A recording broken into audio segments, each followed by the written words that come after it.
kasih atas waktunya Bapak. Assalamualaikum warahmatullahi wabarakatuh. Waalaikumsalam warahmatullahi wabarakatuh. Dari kelompok 1 akan mempresentasikan dengan judul Ilmu Perkembangan AUT.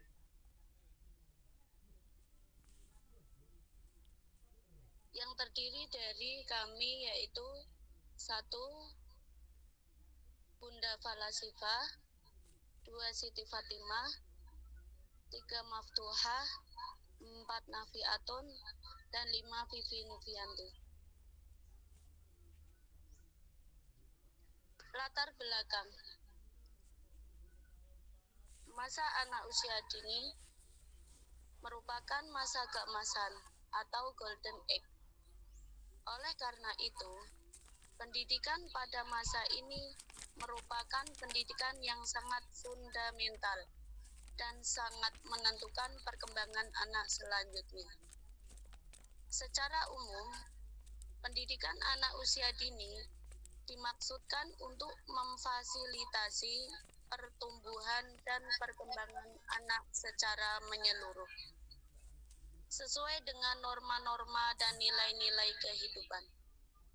Pendidikan anak usia dini hendaknya tidak berorientasi akademik, tetapi hendaknya dapat menyediakan pengalaman-pengalaman belajar bagi anak. Pendidikan anak usia dini berintikan interaksi antara pendidik dengan peserta didik dalam upaya membantu peserta didik mencapai aspek-aspek perkembangan. Monggo Bunda Vivi bisa dilanjut.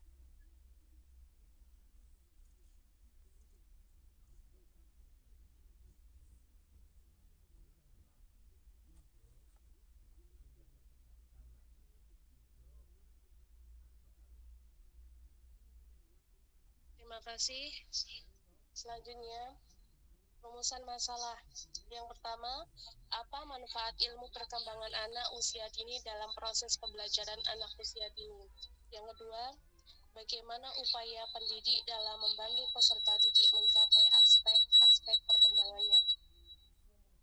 Menurut para ahli, yang pertama, Piaget menyatakan bahwa anak usia dini berada pada 2 tahap masa perkembangan kognitif. Yang pertama adalah masa sensori motorik pada usia 0-2 tahun dan masa praoperasional pada masa 2-7 tahun. Sedangkan menurut Mauf dalam buku tulisan Desmita 2010, pengertian perkembangan menunjuk pada suatu proses ke arah yang lebih sempurna dan tidak dapat diulang kembali. Yang ketiga, menurut Peraturan Menteri Pendidikan dan Kebudayaan Republik Indonesia 2014, dimensi perkembangan anak usia dini adalah nilai agama, moral, sosial, emosional, fisik, motorik, kognitif, bahasa, dan seni.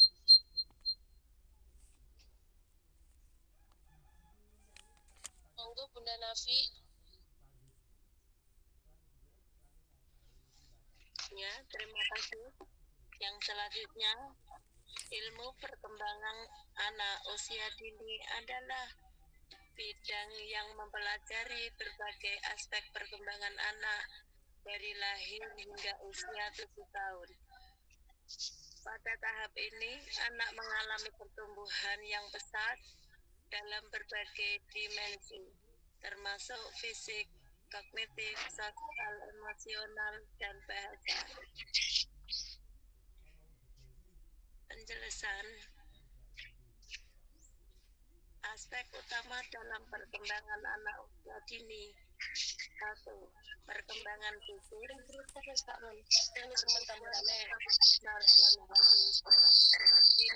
tumbuh dan kemampuan untuk bergerak. 2. Perkembangan kognitif, kemampuan berpikir, memecahkan masalah dan berimajinasi. Perkembangan bahasa, termasuk pengenalan kosakata dan pemahaman. 3. Perkembangan sosial, interaksi dengan teman sebaya dan orang dewasa, pembentukan hubungan sosial dan empati. 4. Perkembangan emosional, kemampuan mengenali dan mengelola emosi, pembentukan identitas dan rasa percaya diri. Monggo, Bunda Fatimah, silakan dilanjutkan. Terima kasih waktunya, saya Bunda Hela. Faktor yang mempengaruhi perkembangan anak meliputi yang pertama dari lingkungan. Lingkungan berupa lingkungan sekolah dan masyarakat. Yang kedua dari gizi, nutrisi yang tepat mendukung perkembangan fisik dan kognitif anak. Yang ketiga, pengalaman, yaitu berinteraksi dengan orang lain dan lingkungan yang ada di sekitarnya. Yang keempat, faktor genetik dari bawaan yang mempengaruhi perkembangan anak. Adapun pentingnya pendidikan anak usia dini, yaitu program pendidikan anak usia dini yang berkualitas dapat membantu anak yang pertama mengembangkan keterampilan sosial dan emosional, yang kedua meningkatkan kemampuan kognitif dan bahasa, yang ketiga mempersiapkan anak untuk pendidikan formal di masa depan. Silakan dilanjutkan Bunda Siti Fatimah. Terima kasih. Terima kasih. Untuk manfaat ilmu perkembangan anak usia dini, yang pertama yaitu membantu memberikan respons yang tepat. Selanjutnya, memberikan harapan yang realistis bagi peserta didik, memahami bimbingan belajar yang tepat, memahami karakteristik peserta didik, membantu anak belajar bersosialisasi, membantu anak mengelola stres, membantu anak menyelesaikan masalah, dan yang terakhir membantu anak belajar sopan. Untuk upaya yang dapat dilakukan pendidik yaitu membangun karakter peserta didik, mengembangkan potensi peserta didik, fasilitasi perkembangan peserta didik, memahami perkembangan peserta didik, dan menciptakan lingkungan belajar yang inklusif.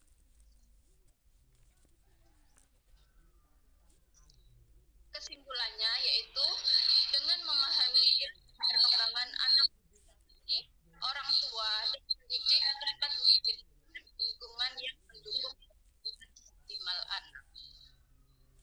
Terima kasih, demikian presentasi dari kami. Apakah ada pertanyaan dari teman-teman semuanya atau kalau ada yang mau sharing, silakan.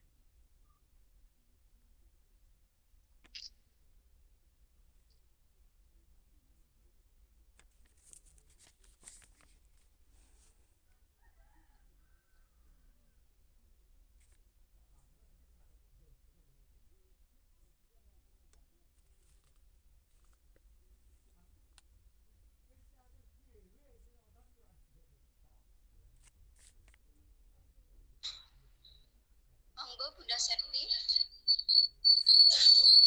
Izin bertanya nggih, untuk contoh dari sensorik dan motorik niku apa saja nggih, Bun?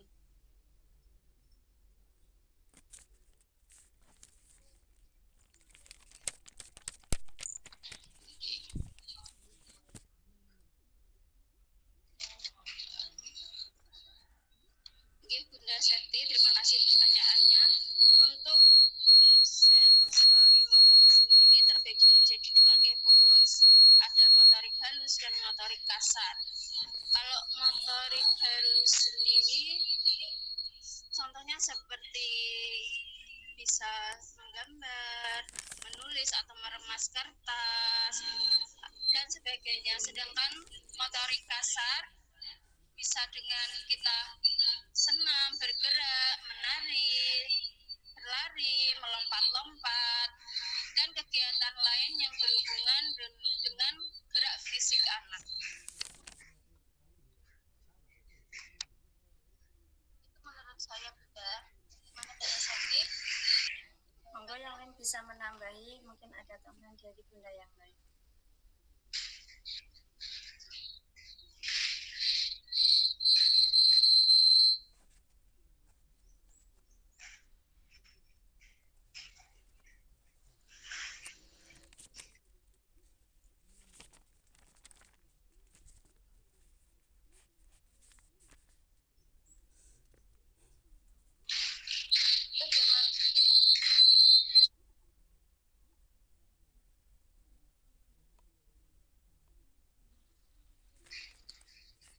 Bagaimana Bunda Septi untuk jawabannya? Apakah? Nggih Bun, matur nuwun.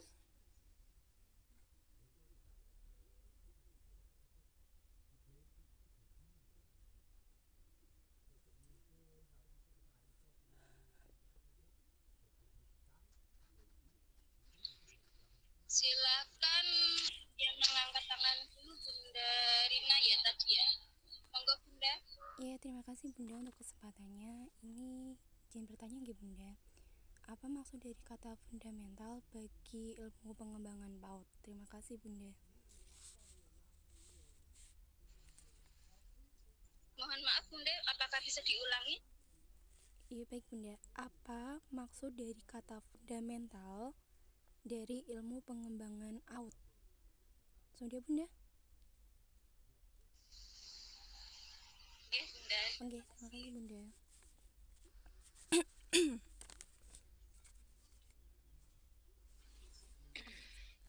Yang selanjutnya Bunda Yuliana, monggo.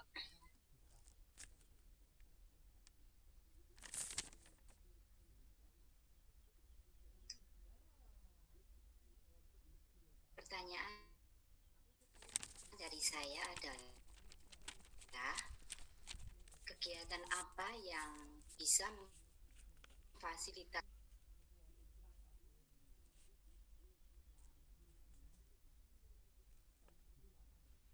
Maaf Bunda, mikrofonnya Bunda. Bunda Yuliana, monggo.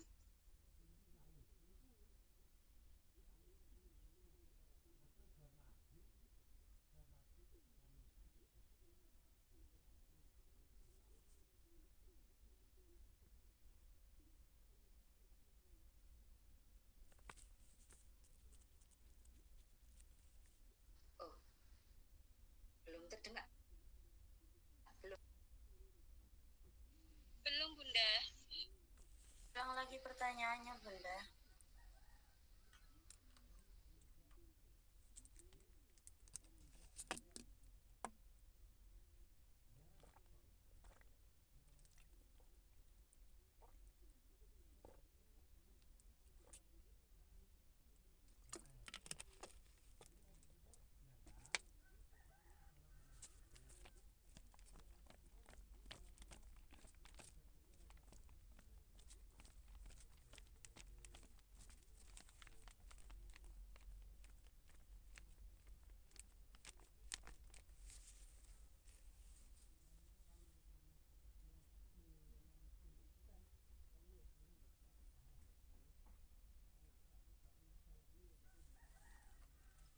Sepertinya Bu Yuliana keluar nggih Bun. Tadi. Monggo Bunda Falasifa atau Bunda Nafi, Bunda Vivi atau Bunda Mahtua yang ingin menjawab pertanyaan dari Bunda Rina tadi.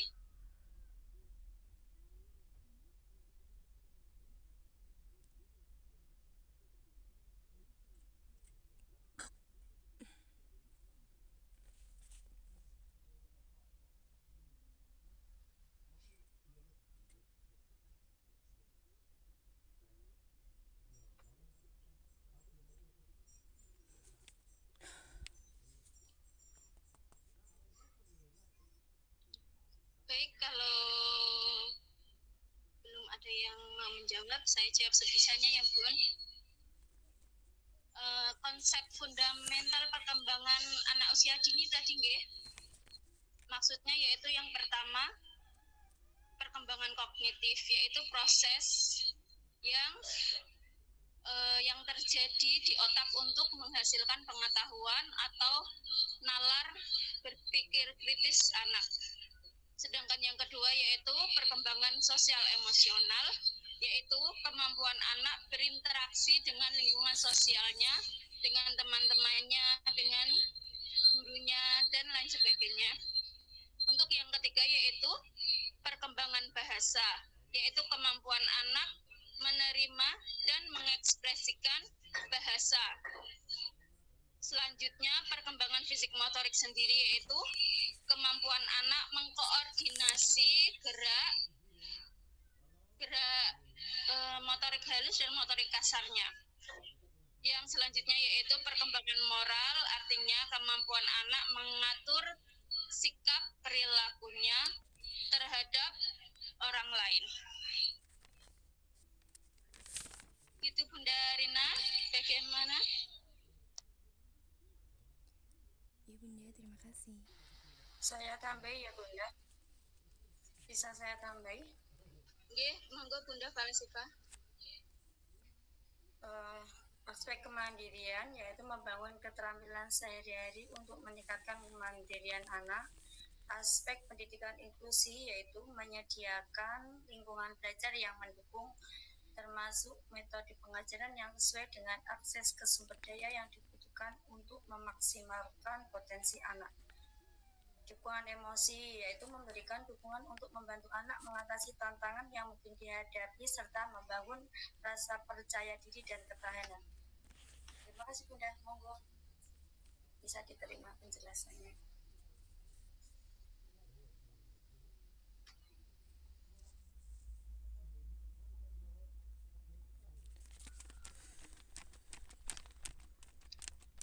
Apakah ada yang lain Bunda? Atau ada yang mau sharing tentang pengalamannya di lembaga masing-masing? Boleh? Ufai, monggo.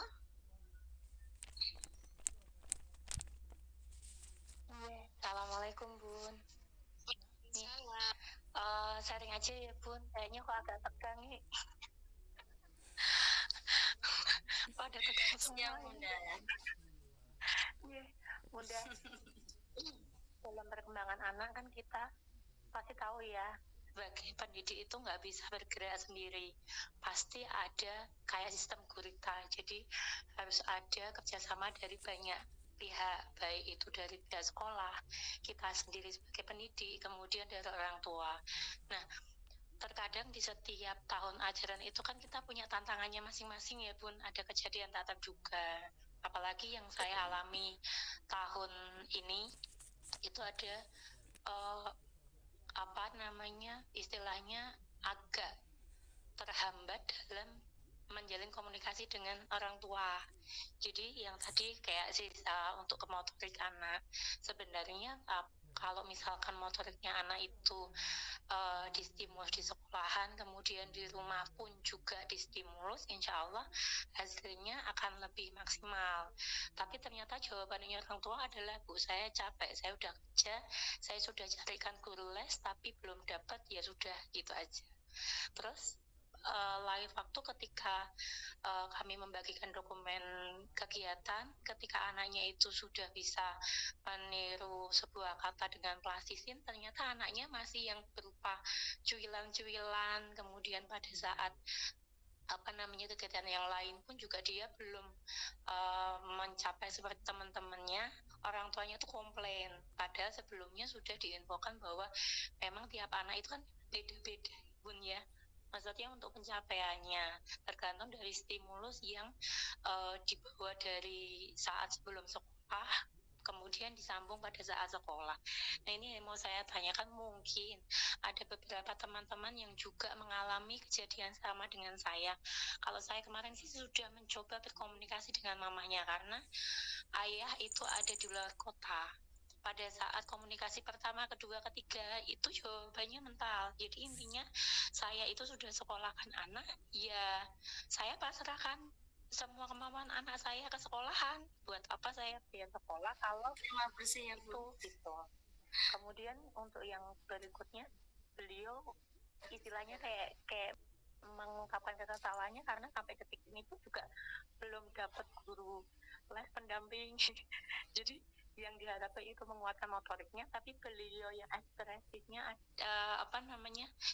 yang diterima beliau adalah ini anak harus bisa calistung gitu loh, padahal dalam kemampuan motoriknya dia bahkan pegang krayon pun itu belum bisa kokoh gitu, nyobek juga belum gitu loh Bun. Mungkin ada teman-teman yang bisa sharing dengan saya apa yang harus dilakukan, karena sudah ada komunikasi tapi masih belum ada deal lah di antara kami dengan ya orang tua gitu. Terima kasih Bun. Bisa menambahkan ya Bun, mungkin ini kesadaran orang tuanya yang belum muncul itu menjauh lebih ke parenting orang tua ya. Harusnya memang itu dari rumah, apa yang disiapkan untuk kebutuhan anak. Sekolah menjembatani sebagai memfasilitasi, karena selama dia di sekolah, untuk yang lain kan di rumah si stimulasi orang tua itu seperti apa.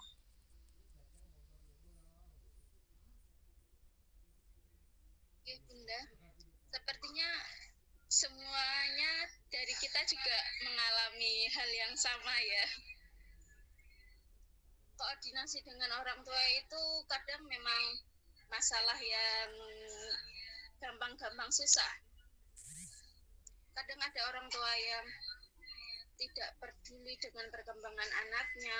Kita sudah berusaha untuk memberikan pengertian, memberikan pandangan kepada orang tua, tapi tetap saja tidak bisa terlaksana dengan baik.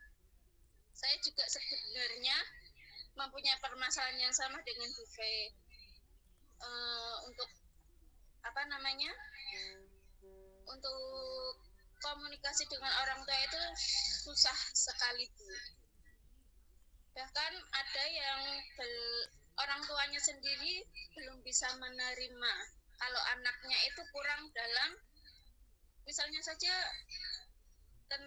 anak tersebut belum bisa memegang pensil dengan benar. Saya sudah berkali-kali mengkomunikasikan dengan orang tua bahwa Bun, minta tolong kalau di rumah diajari untuk meremas atau apa yang bisa menstimulasi perkembangan motoriknya agar memegang pensil bisa dengan benar, bisa memegang pensil dengan benar. Tapi kenyataannya juga sama saya seperti Bu Fe. Ya gimana ya, saya kedua orang tuanya itu bekerja, berangkat pagi, pulang malam, dan tidak ada pengawasan yang lebih untuk anaknya sendiri gitu Bun. Nah, kalau saya langsung saya sekak gitu orang tuanya. Bun, nek jenengan boten peduli dengan perkembangan anaknya jenengan, bagaimana dengan kami? Kami bisa apa kalau jenengan tidak bisa peduli dengan perkembangan anak jenengan sendiri? Kalau terjadi sesuatu, atau perkembangannya kurang sesuai dengan Bunda, ya itu terserah Bunda.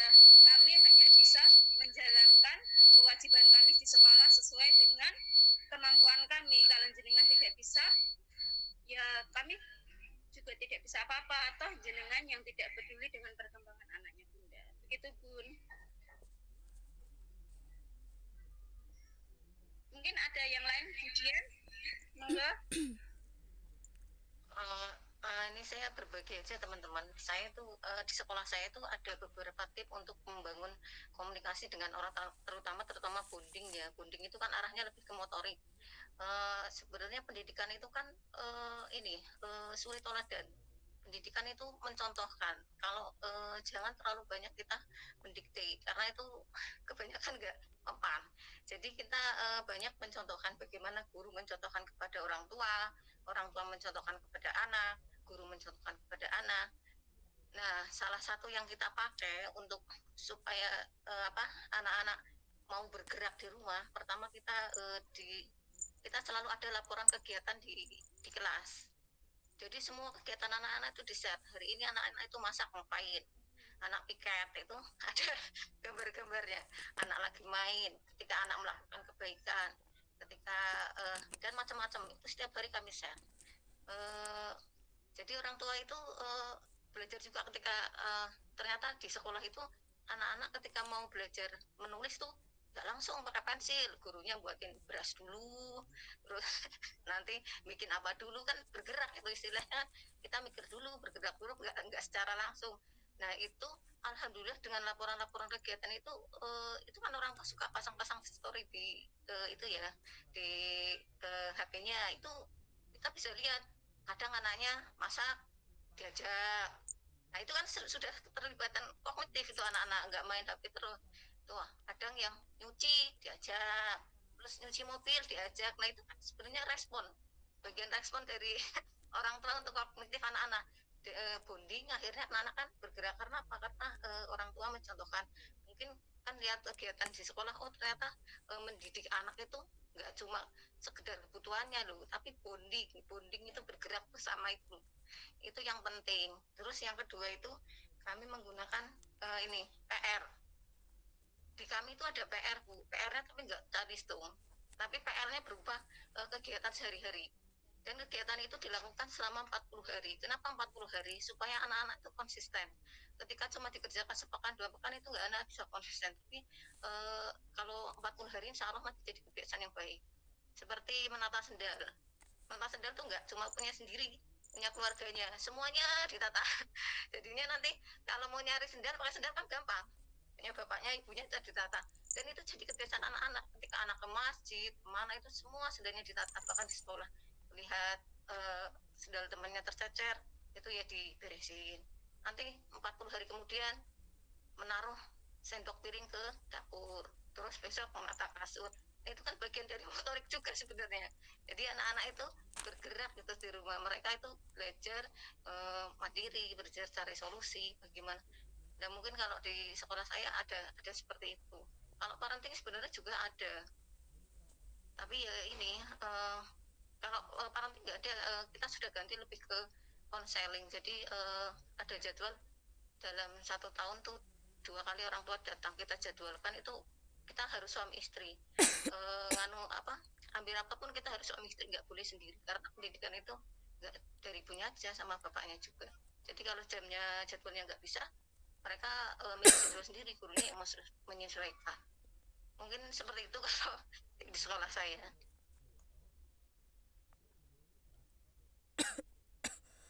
Gitu aja mungkin Bu.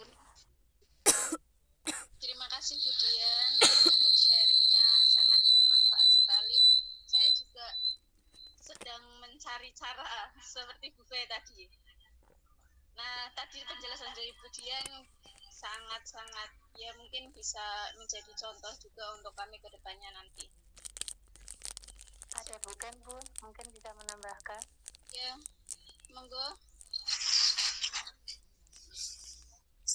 Selamat pagi, selamat siang ya Bu. Ini jam-jam lapar ya Bu. Iya, santai saja kita. Gini Bu, kalau menurut saya itu terkait dengan perubahan karakteristik orang tua dan anak ya Bu. Ini saya rasakan sekali perbedaannya memang Bu. Orang tua dan anak sebelum masa COVID yang lalu itu, mereka itu lebih lebih responsif ya terhadap guru, kemudian anaknya pun sama apa yang kita ajarkan itu lebih gentean lah, berkata seperti itu. Tapi entah kenapa setelah masa COVID ini, bener-bener kalau dibilang tuh grafiknya turun tuh drastis tuh. Betul. Kayaknya pelek kayak gitu ya Bun. Mungkin karena mereka memasrahkan sekolah. Betul, mereka sibuk cari uang daripada anaknya rewel dikasih gadget, ya kan Bu ya. Imbasnya itu panjang sekali. Nah, yang anaknya mengalami keterlambatan dalam perkembangan secara kognitifnya, kemudian orang tua juga kesannya cuma pasrah bongkoan ya ke kita ya, berkata bocah di sekolah ke lulus iso moco iso nulis siap SD maju kayak gitu kan Bu ya. Biasanya Betul.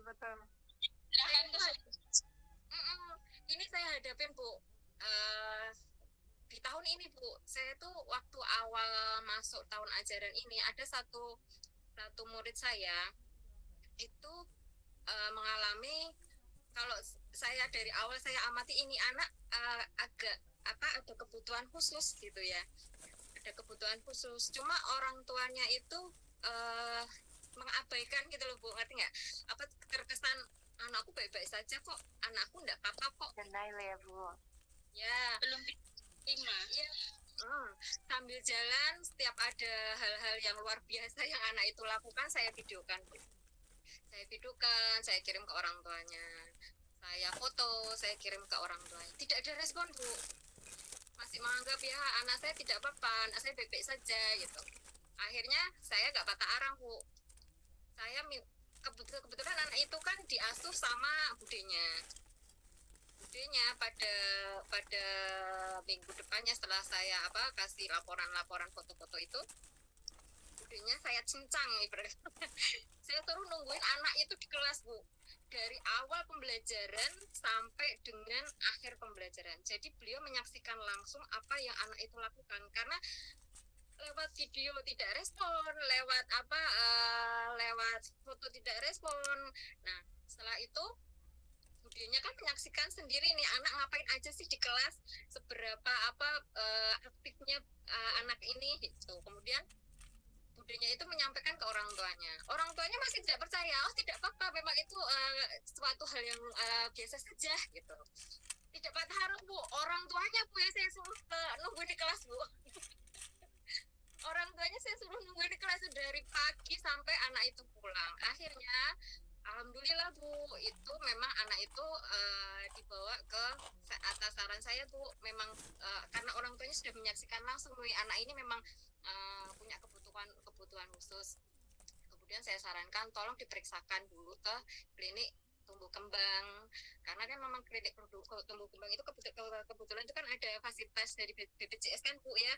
Kemudian saya sarankan pakai fasilitas BPJS aja, setidaknya biar kita tahu ini anak kenapa sih, kenapa, latar belakangnya apa, kemudian diagnosanya apa sampai seperti ini, biar kita bisa ambil langkah ke depannya akan seperti apa. Dan alhamdulillah sudah terdiagnosa anak itu, ternyata didiagnosa sudah tegak diagnosa dia pengidap ADHD. Nah sekarang ini saat ini alhamdulillah sudah menjalani terapi. Nah itu Bu, memang kadang harus digeret Bu orang tua itu. Harus dikirim biar mereka tuh lihat langsung, karena apa ya, itu video ndak mempan, foto ndak mempan, orang tuanya aja budenya ndak mempan, ya akhirnya orang tuanya aja yang saya datangkan seperti itu. Mungkin itu serius aja ya Bu ya, mungkin untuk tempat tertutup mungkin itu tidak bisa dilakukan, cuma alhamdulillah teman saya masih bisa dilakukan seperti itu. Terima kasih Ibu ya.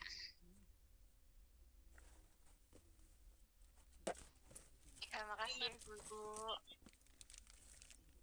Oke Bu, ada yang mau ditambahkan lagi? Ya mudah-mudahan kedepannya saya bisa mengaplikasikan apa yang tadi disarankan Dian, Bu Ken, dan juga beberapa bunda nggih. Karena ini orang tua tuh betul-betul saya baru menemui dia tuh kalau jemput anaknya melengos.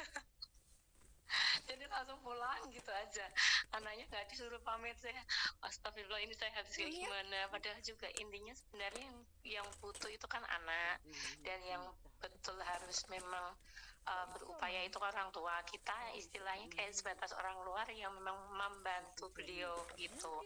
Cuma ya betul kata Bu Ken tadi, kesadaran kemudian kepedulian kepada putra-putrinya itu kurang, karena mungkin dalam tanda kutipnya lebih berfokus income itu lebih penting, mencari uang itu lebih penting gitu.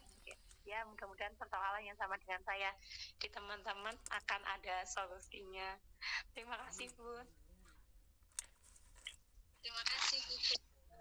Monggo Bunda Eko.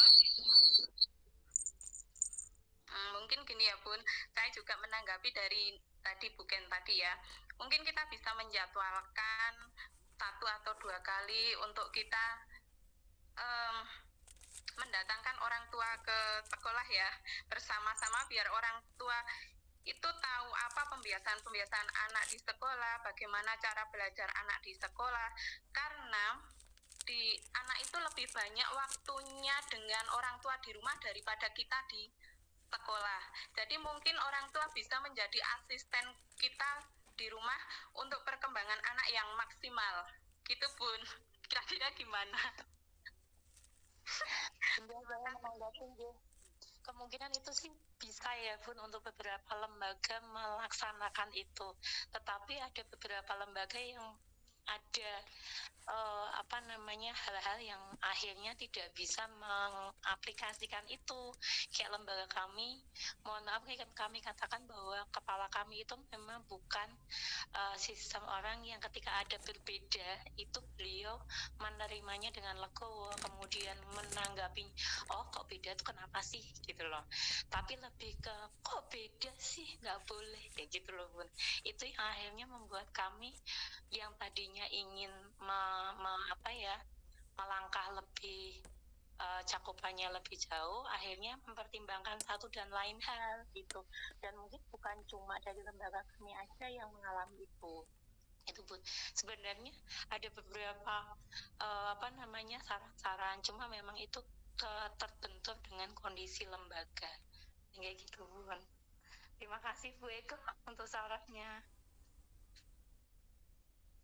Tapi kadang Bu kalau di jadwal ini tuh banyak ngelesnya Bu. Kalau order itu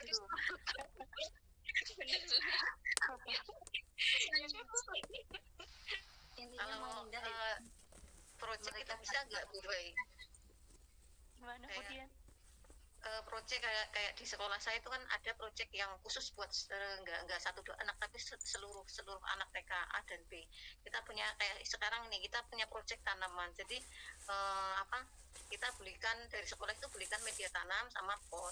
Cuma di rumah anak-anak itu suruh nanam tapi cari bibitnya, nggak boleh dari tanaman. Jadi nanti orang tuanya ada yang cabai, ada yang tomat dan macam-macam.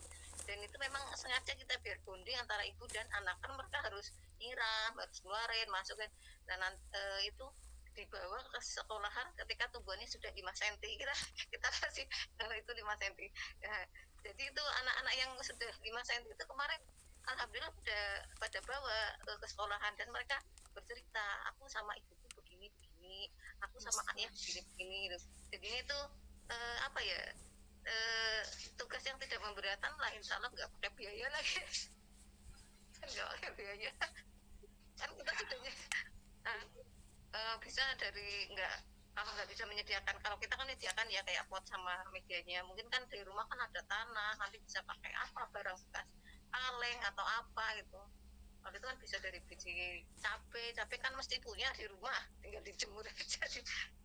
Mungkin pakai seperti itu juga bisa dengan proyek yang sekiranya tidak memberatkan dalam finansial seperti itu. Yang penting kan bonding sama-sama bekerja.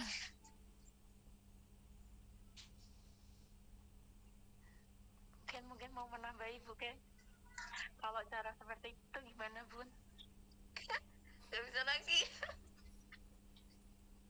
Mungkin itu ya, mungkin tergantung lingkungan sekitar lembaga masing-masing.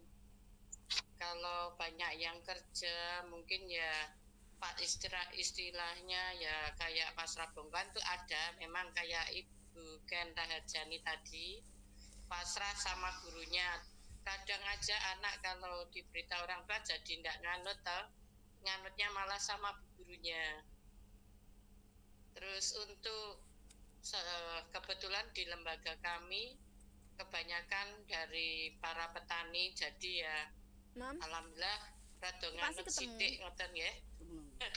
Nggak terlalu banyak protes, cuma ada beberapa aja yang memang ada anak yang kurang, ada yang hiperaktif, ada yang istilahnya dari kecil dia tidak pernah diajak main keluar, di dalam terus juga ada itu, sampai anak umur 5 tahun itu tidak mengenal dengan teman-temannya. Nah, mungkin itu aja tambahan dari saya. Intinya faktor lingkungan lembaga masing-masing, pekerjaan orang tua juga ikut tampil ya. Terima kasih. Terima kasih Bu Dian. Kemudian tadi untuk melibatkan orang tua, kalau pengalaman di lembaga saya malah ekstrim jadinya Bun.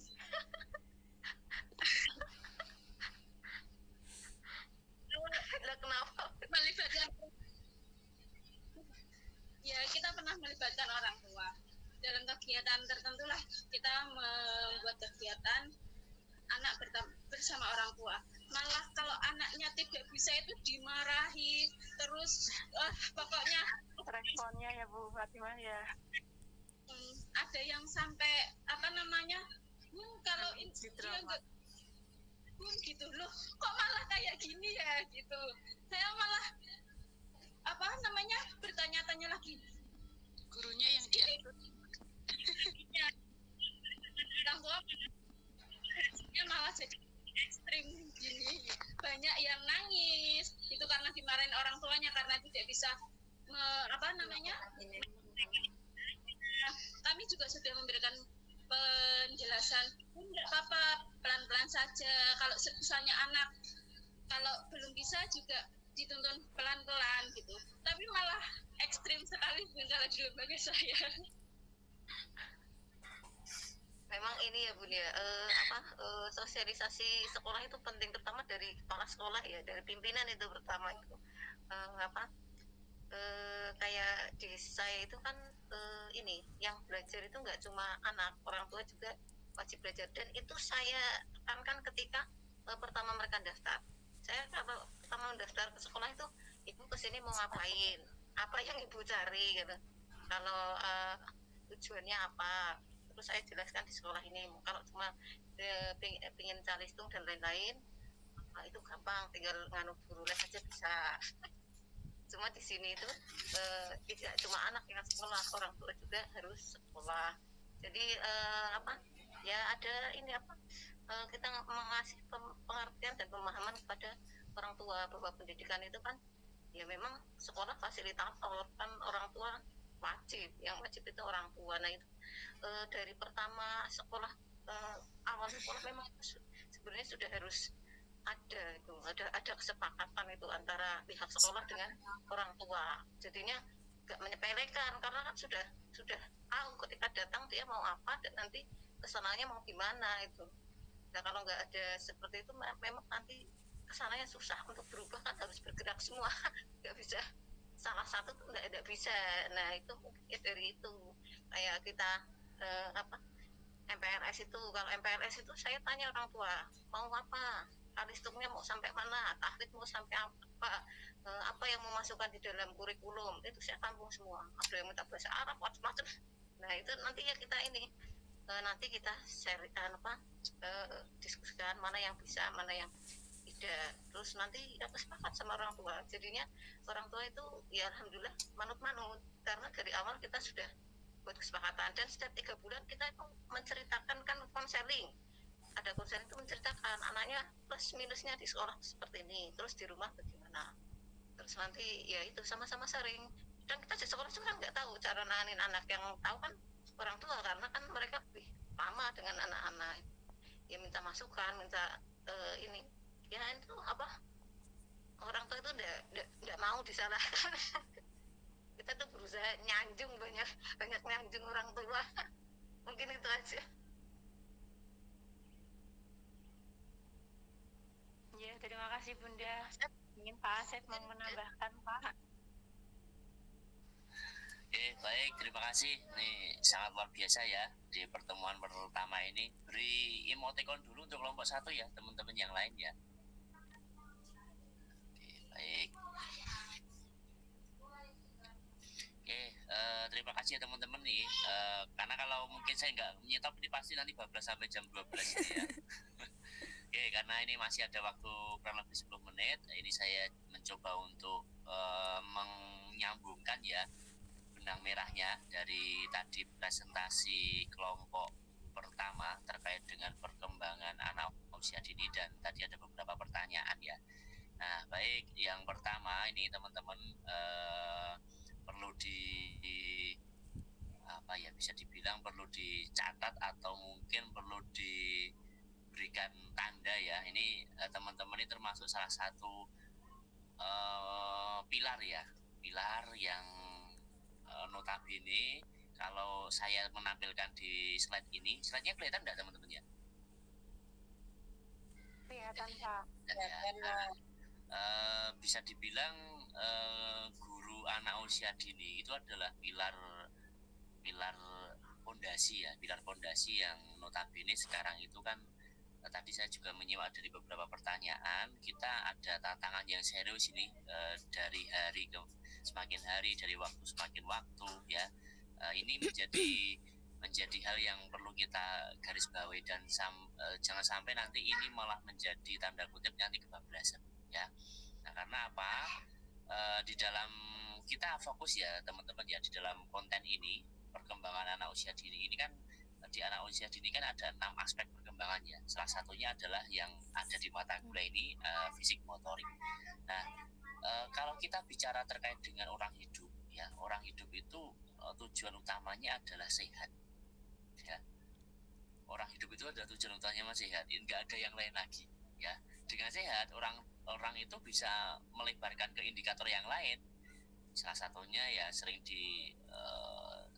sering diangkat ya terkait dengan pinternya, kemudian hebatnya dan sebagainya. Tapi kadang-kadang itu lupa indikator dasarnya itu adalah sehat ya. Nah, maka dari itu anak-anak usia dini itu kan baru anak-anak, tadi bisa disampaikan juga dalam rentang atau dalam fase adalah golden age ya, usia-usia emas. Inilah yang harus kita berikan akses yang maksimal. Jangan sampai nanti kita malah salah akses di sini ya.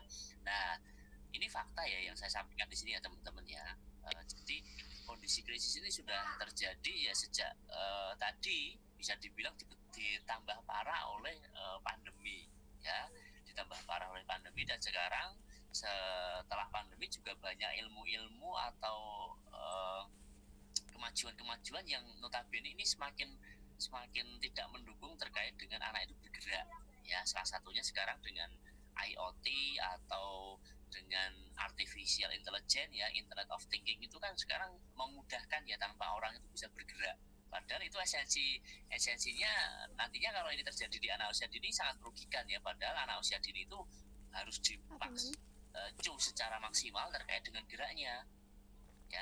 Sekarang banyak kejadian nih anak-anak kemarin lah ya teman-teman, kalau masih ingat ya, orang-orang di Jakarta dan mungkin nggak hanya Jakarta ya, banyak yang cuci darah kemudian kena ginjalnya dan sebagainya. Ini kan tidak seimbang antara dia pola makannya, pola istirahatnya, pola hidupnya, dan tentunya yang perlu digarisbawahi adalah terkait dengan bagaimana dia pola geraknya ya. Nah, inilah yang harus teman-teman bisa lakukan ya, karena sekali lagi esensi di sini adalah sehat. Tujuan utama di perkembangan fisik motorik salah satunya nanti untuk mengembangkan tadi ya terkait dengan aspek motorik ya, itu tadi bagaimana anak itu nantinya bisa sadar terkait dengan hidup sehat ya. Nah, ini faktanya seperti terdapat penurunan tingkat aktivitas fisik, kemudian dewasa ini anak-anak tidak berkesempatan belajar gerak ya, karena lebih banyak dia mainnya secara pasif ya, apalagi kalau sudah dia kenal gadget dan sebagainya. Kemudian mereka memanfaatkan waktu rata-rata 8 jam per hari di depan layar. Kemudian ketidakaktifan membuat anak-anak ini rentan lemah dan sakit, ini jelas ya, dan dampak terhadap kesehatan akan terjadi dan semakin parah kalau tidak dilakukan upaya pengembangan literasi fisik. Nah, ini yang poin terakhir ini ya teman-teman ya. Ini teman-teman agak canggung melihat atau mendengar kata literasi fisik. Padahal ini kalau di di luar sana itu sangat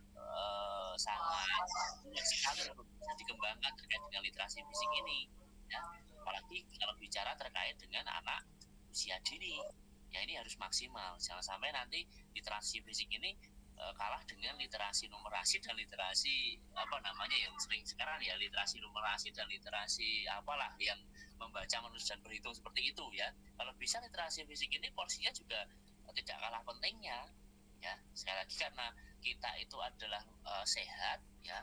Kalau anak dituntut pinter tanpa melihat dia sehat ya, dari mana dia bisa pinter ya. Maka dari itu ya utamanya sehat dulu. Kalau sudah sehat, anak sudah mempunyai porsi tubuh yang baik, kemudian kederajatan kesehatan yang baik, ketika dia mau dipaksa untuk pinter, itu tinggal menunggu waktu saja, saya rasa ya. Mau digembleng kanan kiri pun oke, mau dihook kanan kiri pun oke, ya. Tapi kalau keadaan tubuhnya sudah tidak sehat, mau gimana lagi? Ya, nah maka dari itu inilah salah satu pilar di mana posisi teman-teman ini sangat sentral, sangat strategis untuk memulai ini ya, untuk mengenalkan ini, jangan sampai nanti anaknya itu kurang gerak. Dan sekarang kalau teman-teman melihat ya, kan teman-teman ini saya yakin sudah berpengalaman mengajar sudah puluhan tahun dan sudah paham terkait dengan anak-anak. Coba sekarang lihat anak-anak itu kadang sekarang wagu untuk bergerak ya, untuk melompat, dia berlari, dia meloncat, itu wagu anak-anak itu. Beda dengan sebelum maraknya ini ya teman-teman. Nah inilah yang harus teman-teman fasilitasi, dimaksimalkan di sekolah itu, biar nantinya ketika dia sudah pulang dari sekolah dan menjalin hubungan dengan orang tua wali itu sinkron antara pihak sekolah dengan pihak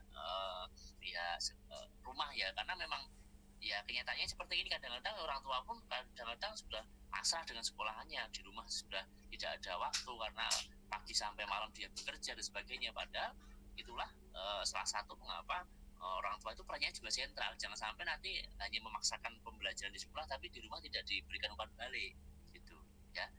Tapi ya inilah yang nantinya menjadi kesadaran ya. Saya pun juga seperti itu ya teman-teman ya, tidak berarti saya pun benar ya, karena saya juga pagi sampai malam tuh kadang-kadang sudah ada di kampus, kemudian di rumah pun tinggal capeknya. Ini kadang-kadang juga saya ini apa yang ngelus dodo lah kok kayak gini, padahal realitanya anak pun juga harus dimaksimalkan. Nah, maka dari itu saya sedikitnya ketika libur itu bisa mengajak atau mengenalkan anak itu ini teman-teman ya, beraktivitas fisik ya, apa yang dia suka. Kalau saya bisa menyatakan sekarang, karena saya itu memang basic dari olahraga ya, kalau bisa anak saya itu ada 1 sampai 2 cabang olahraga yang dia harus bisa untuk keterampilan hidupnya dia kelak. Nah yang anak terbesar ini kebetulan sudah saya kenalkan nih dari bulu tangkis, dari volley, dari sepeda, dari apa itu renang. Nah sekarang yang paling senang adalah renang. Nah ketika dia libur itu pasti yang sudah ditunggu-tunggu adalah renang. Ya, inilah salah satu bentuk aktivitas yang harusnya ini bisa menjadi bekal ketika dia itu nanti sadar ini loh, cara menjaga derajat kesehatan itu lewat ini gitu loh ya.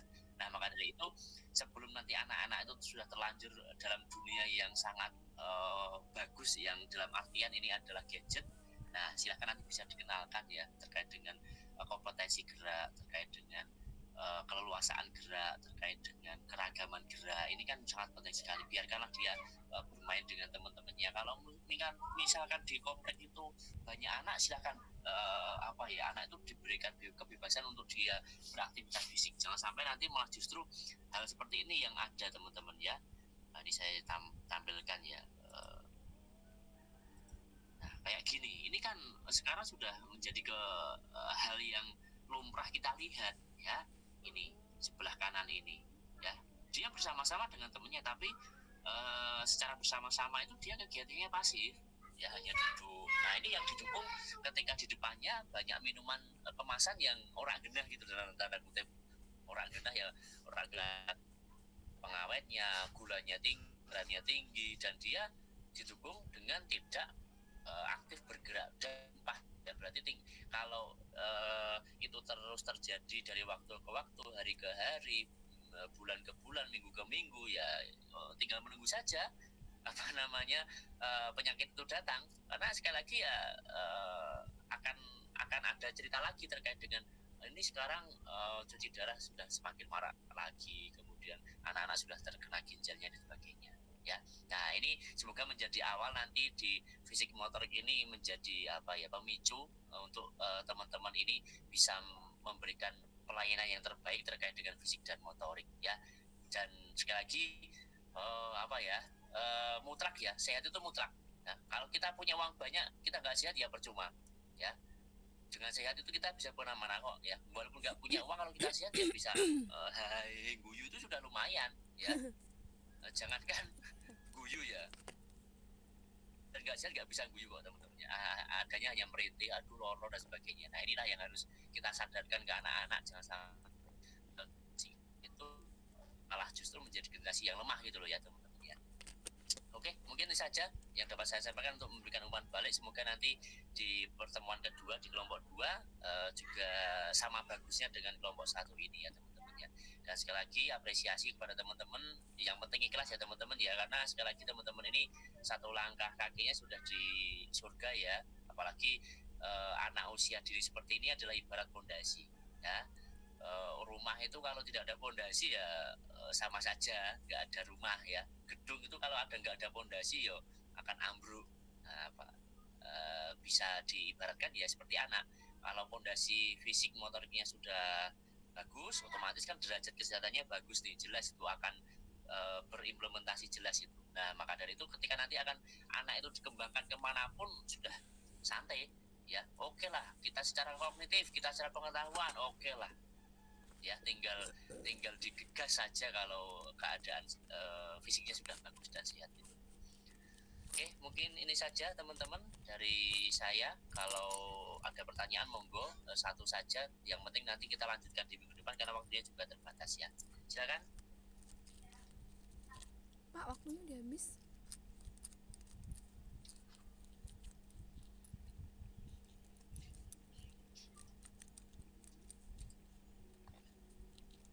Kalau tidak ada, ini saya kembalikan lagi ke kelompok 1 ya, untuk bisa ditutup gitu. Monggo silakan kelompok 1.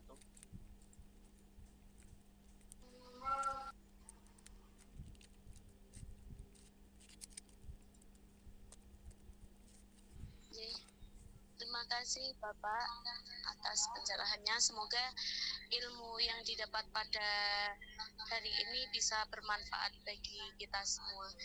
Kami dari kelompok 1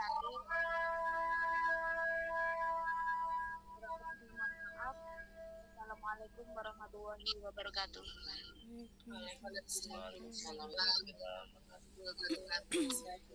Baik, pertanyaannya nanti bisa disimak di minggu depan ya. Nanti kalau bisa ada kasih mulainya jam 10 lebih 35 bisa dimulai ya. Kita bisa sama gitu ya, karena ini sudah ada dan tentunya juga ada kuliah lagi. Silahkan bisa dilanjutkan dengan beristirahat dan bisa makan siang ya. Monggo silahkan, saya editing ya teman ya untuk meet hari ini ya. Dan satu lagi, silakan bisa mengambil screenshot untuk dikirimkan di grup sebagai presensi manualnya ya.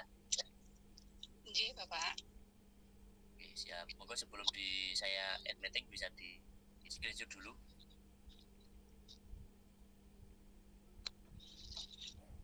Gue mohon minta tolong ya. Pakai HP pun nggak bisa screenshot. Di foto aja, di foto nggak apa-apa. Kalau yang pakai laptop di foto kemudian diunggah di grup.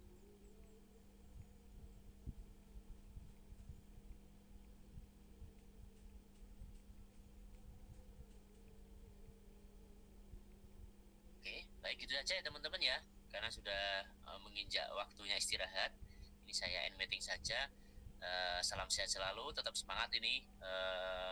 Sekali lagi guru PAUD dan TK itu adalah guru yang luar biasa karena sekali lagi mengajarkan fondasi, kemudian memberikan anak ini untuk nantinya siap untuk belajar lebih tinggi lagi, gitu ya. Saya akhiri sampai di sini. Wassalamualaikum warahmatullahi wabarakatuh. Waalaikumsalam warahmatullahi wabarakatuh.